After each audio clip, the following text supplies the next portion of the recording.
बिस्मिल्लाहिर्रहमानिर्रहीम। अस्सलाम वालेकुम। मेरा नाम डॉक्टर उमर फ़ारूक है। पिछले कुछ दिनों से मम्प्स जिनको कनपेड़े भी कहते हैं आम ज़ुबान में, इसके पेशेंट बहुत ज़्यादा आ रहे हैं। क्लिनिक पे बहुत ज़्यादा रिपोर्ट हो रहे हैं। तो आज की इस वीडियो में हम यही थोड़ा सा डिस्कस करेंगे कि ये मम्प्स होता क्या है, कैसे फैलता है, इसके अलामत क्या हैं और उसके बचाव के लिए क्या तरीके इख्तियार किए जा सकते हैं और उसकी ट्रीटमेंट यानी मैनेजमेंट किस तरह की जाएगी। सबसे पहले बात तो ये है कि ये एक वायरस होता है। ये एक वायरस जो हमारा पेरोटिड ग्लैंड है, जो कान के नीचे, अगर बाहर से देखें तो ये कान के नीचे ये होता है। तो ये सलाइवा यानी लुआब इसमें बनता है या इसमें बनाने में ये मदद देता है। तो ये वायरस इस ग्लैंड पे हमला करता है और इसकी इन्फेक्शन कर देता है। इसमें स्वेलिंग फील होती है आपको। कान इसके अलामत में यह है कि इसमें तेज़ बुखार होता है, कान की स्वेलिंग फील होती है, सर दर्द होता है और बाकी कुछ अलामात भी हैं जो स्पेसिफिक नहीं हैं, जैसे वॉमिट भी इसमें हो सकती है, नोज़िया फील होता है, भूख लगना कम हो जाती है। मोस्टली ये बच्चों में इसके जो है वो रेशो ज़्यादा है, लेकिन अडल्ट्स में यानी बड़ों में भी ये हो सकता है, प्रॉब्लम हो सकती है, बीमारी हो सकती है ये वाली।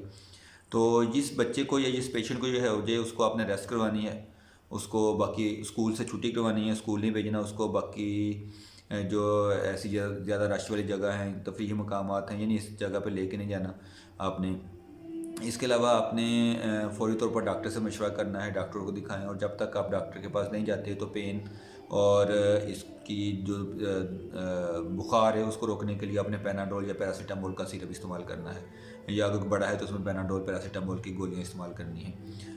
MMR एक वैक्सीन है जो हमारे लगाई जाती है, इससे बचाव के लिए। मीज़ल, मम्प्स और रूबेला उसे कहते हैं, उस वैक्सीन का नाम है। लेकिन पाकिस्तान में काफ़ी देर से ये वैक्सीन है शॉर्ट है, तो काफ़ी सारे बच्चों को ये नहीं लग रही। तो इसकी वजह से भी इसका आजकल इसकी जो वो ज़्यादा है, इसकी पेशेंट ज़्यादा आ रहे हैं। तो यही है, इसमें ख्याल करें।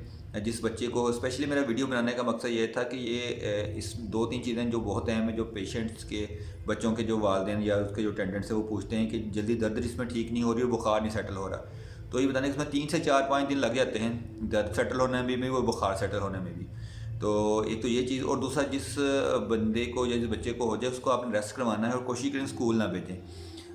और इसकी जो ट्रांसमिशन है, यानी ये एक अगर जिस पेशेंट को ये हो जाती है उससे दूसरे में भी ट्रांसफ़र होती है। तो इसके लिए ये है कि इसका जो इंक्यूबेशन पीरियड या ट्रांसमिशन पीरियड कह लें, कि जिस बंदे को, जिस बच्चे को ये इन्फेक्शन होती है, वो स्वेलिंग या इसके अलामात शुरू होने से 1 हफ़्ता पहले से ही वो जो है वो उसको, यानी इसकी ट्रांसमिशन उसमें वो कर सकता है किसी दूसरे में। और स्वेलिंग जो अलामात स्टार्ट होने के बाद भी 1 हफ़्ता तक वो जो है वो पेशेंट है वो इस तरह या इस काबिल होता है कि वो दूसरों में इसको ट्रांसमिट कर सके।